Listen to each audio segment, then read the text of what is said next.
Très chers amis, bonjour. En cette veille de Yom Kippourim, permettez-moi de vous réitérer mes vœux de Shana Tova, Gmar Chatima Tova. Merci pour votre soutien, merci pour votre écoute. Merci de suivre les enseignements de Rabbeinu Yoram Zichrono Livracha et de son fils qui continue son chemin, Rav Israël Abergel Shlita. Et par ces quelques paroles, nous allons essayer d'expliquer un petit peu ce jour de Yom Kippourim. Be'ezrat Hashem, nous sommes à la veille de ce jour si saint dans le judaïsme où il est clair que c'est un jour différent des autres. Cette année, elle est encore plus particulière puisque cette année en plus, ça tombe Shabbat, Shabbaton. Le Shabbat des Shabbats, on l'appelle le Yom Kippourim. Et il faut savoir que nos sages nous disent que ce jour saint est un jour propice à la Teshuvah. Un jour où Dieu nous ouvre les portes pour faire Teshuvah, pour revenir vers lui. Pendant 10 jours, il nous a donné cette opportunité, depuis Rosh Hashanah jusqu'à Yom Kippour, qu'on appelle les Aseret Yemei Teshuvah, qui nous permettent de changer le décret de Rosh Hashanah pour être inscrit dans les livres de la vie. Et par là, nos sages nous disent que c'est un jour propice à la Teshuvah. Et il est clair que c'est quoi de faire Teshuvah? En fait, nos sages vont nous expliquer que c'est comme une machine à laver, Yom Kippour. Ça veut dire quoi? Ça veut dire que lorsque tu vas arriver devant la machine à laver, avec ton linge sale, tu vas ouvrir la porte de la machine, tu vas mettre ton linge sale à l'intérieur, puis tu vas mettre de la lessive, de l'adoucissant, très bien. Et tu appuies sur le bouton, puis le linge va devenir propre. Mais si tu n'appuies pas sur le bouton, le linge restera sale. Tant que la machine n'est pas mise en marche, le linge restera sale. Et c'est exactement ça Yom Kippour. Tu vas rentrer dans la machine de Yom Kippour, tu vas mettre tes fautes devant Dieu. Mais si tu ne fais pas tes Teshuvah, ton linge il va rester sale. Alors le but il est de faire tes Teshuvah pour pouvoir te laver de tes péchés et être inscrit dans le livre de la vie pour une nouvelle année. 3 livres sont ouverts devant Akadosh Baruch Hu pendant ce fameux Yom Kippourim. Le livre des Rechaim, le livre des Tzadikim et le livre des Bénonim. Le livre des Rechaim, on nous dit, ceux-là directement ils sont inscrits pour la mort. Le livre des Tzadikim, ceux-là ils sont inscrits directement pour la vie. Et le livre des Bénonim, cela dépendra de ce qui s'est passé entre Rosh Hashanah et Kippour s'ils ont fait changer le décret. Et en fait, nos sages nous disent que c'est pas ce qui va se passer dans ce monde, si, c'est pour notre Olam Haba. C'est d'être vivant ou mort par rapport à notre Olam Haba. Changer la donne par rapport à la vie future. Ça veut dire quoi? Les Tzadikim, bien que des fois on voit des tzadikim qui meurent jeunes ou qui meurent dans des situations un peu bizarres, d'accord? Eux, ils ont réussi à avoir la vie éternelle. Alors que on aura des Rechaim, ils font rien. Et eux, ils vivent tranquilles, ils ont le Farient, ils ont tout ce qu'il faut. Mais après, ils auront le Gehinam, ils auront la mort absolue. Et ils ne pourront pas revenir de ça parce que c'est très compliqué, une fois qu'ils sont morts, de faire Teshuvah. C'est même limite impossible. Et pour les Bénonim, c'est quoi? Quelle vie vont avoir dans le Olam Haba? Une vie de Tzadikim ou une vie de Rechaim? Dans quelle mesure ils vont être inscrits? Et ce livre, qu'est-ce que c'est? D'où il vient? Qui est-ce qui inscrit les choses? On ouvre les livres et qu'est-ce qu'on fait dans ces livres?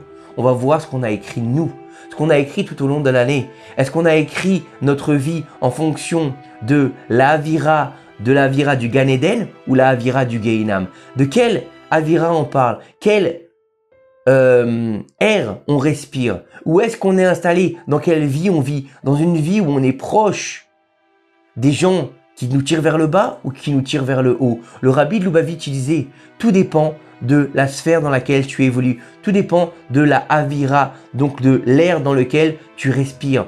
Si tu te colles à des gens qui sont des mécréants, des gens qui sont de mauvaises mœurs, des gens qui font n'importe quoi, même si tu es quelqu'un de bien, au bout d'un moment, tu risques de tomber avec eux. Par contre, même si tu es quelqu'un léger, qui a du mal à avancer dans la vie par rapport aux mitzvot et des masim tovim, mais si tu es avec une gvutsa, un groupe de personnes qui va avancer vers la Torah, les mitzvot, aller étudier, aller à un cours, écouter ci, écouter ça, faire Shabbat, faire les fêtes, tu vas avoir envie. Tu vas voir que tous tes copains ils mettent la kippa, bah tu vas avoir envie de mettre la kippa. Mais si toi tu la mets pas, pourquoi? Parce que tu veux être comme les autres, tu veux ressembler aux autres. C'est ça le inyan de la avira, de réussir à être dans une avira ou de Gan Eden ou de Gehinam. Et c'est ça qu'on doit comprendre à Yom Kippour. Quand ces livres sont ouverts, qu'est-ce qu'on va proposer à Kadosh Baruch Hu? Akadosh Baruch Hu, regarde, c'est vrai que je suis pas parfait, mais j'ai fait des efforts. Je veux être dans cette avira de Gan Eden et non pas dans la avira de Gehinam. Je veux que tu m'inscrives dans le livre de la vie et pas dans le livre de la mort. C'est quoi le livre de la vie et c'est quoi le livre de la mort? On peut vivre toute une vie jusqu'à 90 ans comme un mort vivant. Et on peut vivre une vie très courte, comme beaucoup de rabbinim, comme Rabbi Nachman de Breslev, comme le Ramchal. Mais en quelques années de vie, ils ont fait plus de 120 années de vie. Pourquoi? Parce qu'ils ont rempli leur vie totalement de sainteté.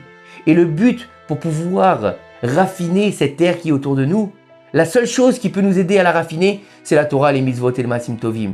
Faut pas croire qu'on va trouver du raffinement dans les films. Faut pas croire qu'on va trouver du raffinement dans les saletés de la rue, dans la vulgarité, dans les mauvaises mœurs. Ça, c'est pas vrai. Ça, c'est le Yetzer Hara qui va essayer de nous faire tomber. Il ne faut pas oublier que le jour de Yom Kippour, le Yetzer Hara n'a pas d'emprise sur nous. Pourquoi? Parce que Satan, Gematria 364. Et il y a combien de jours dans l'année? 365. Donc un jour dans l'année, il n'a pas de prise sur nous. C'est quel jour? C'est le jour de Yom Kippour. Donc ce jour-là, à nous de comprendre la chance qu'on a pour ce jour de changer notre destin, de changer notre destinée, de changer la nouvelle année. Mais il faut comprendre une chose, c'est qu'il ne faut pas oublier que le jour de Yom Kippour, il pardonne les fautes entre Dieu et son peuple, entre les fautes qu'on a fait entre nous et Dieu, mais pas entre les fautes qu'on a fait entre l'homme et son prochain.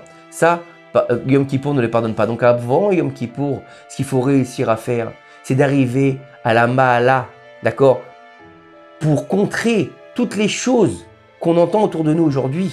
Cette sinatrinam qui veut nous faire détruire le peuple d'Israël, être en hardout et arriver au niveau de Ve'afta l'ereacha kamocha.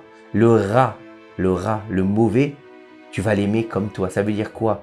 Ça veut dire que tu vas être en mesure de servir à Kadosh Baruch Hu dans le bien comme dans le mal. Comme on faisait à Yom Kippour, on envoyait un bouc identique à Kadosh Baruch Hu, on faisait un service expiatoire et on faisait aussi à Azazel. Ça veut dire quoi? Qu'on nourrissait le diable pour des pots de vin? Non, pas du tout. Ça veut dire qu'ils étaient exactement identiques. Ça veut dire que le bien, le mal n'ont pas de raison chez Kadosh Baruch Hu. On peut servir à Kadosh Baruch Hu d'un côté ou de l'autre, mais le but c'est de servir à Kadosh Baruch Hu en faisant le bien parce que tout est bien chez Kadosh Baruch Hu. Le mal, il existe que chez nous.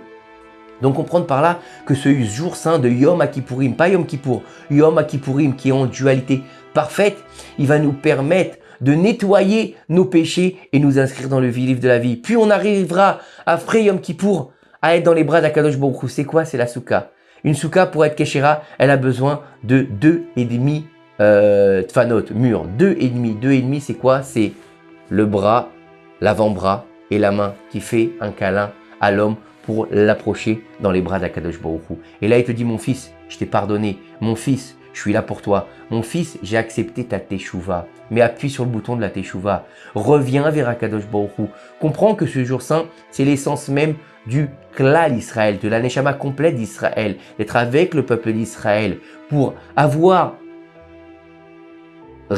intronisé Akadosh Baruch Hu à Rosh Hashanah. Maintenant, lui demander pardon et pour lui montrer notre bonne foi. On fera pas tout, d'accord? On va pas du jour au lendemain devenir le plus grand rabbin, le plus grand Mikoubal, c'est sûr. Mais lui montrer notre bonne foi en cette nouvelle année.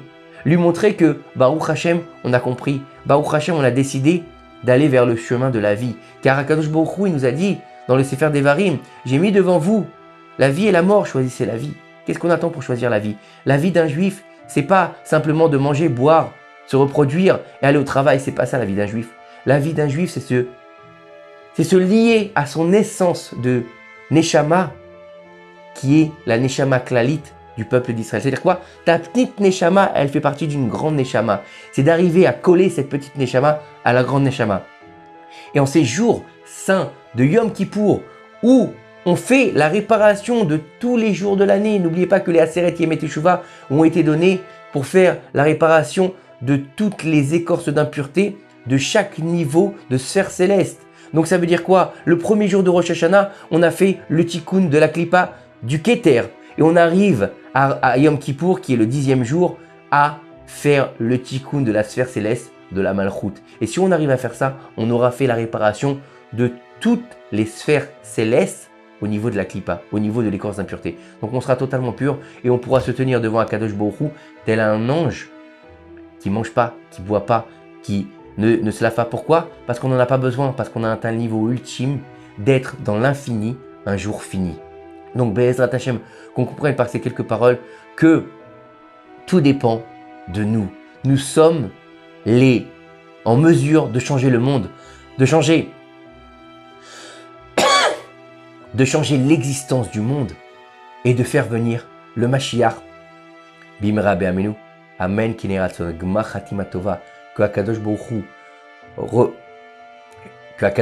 Hu, il libère tous nos otages, il protège tous nos soldats, il nous inscrive et nous scelle, nous et toutes nos familles et tout le peuple d'Israël dans le livre de la vie, dans la Géoula Shlema, et qu'on ait le mérite ensemble de voir la Géoula Shlema. Bimera Be'amenu. Amen. Kineratzon. Shabbat Shalom Umevoach. Vegmar Chatima Tova.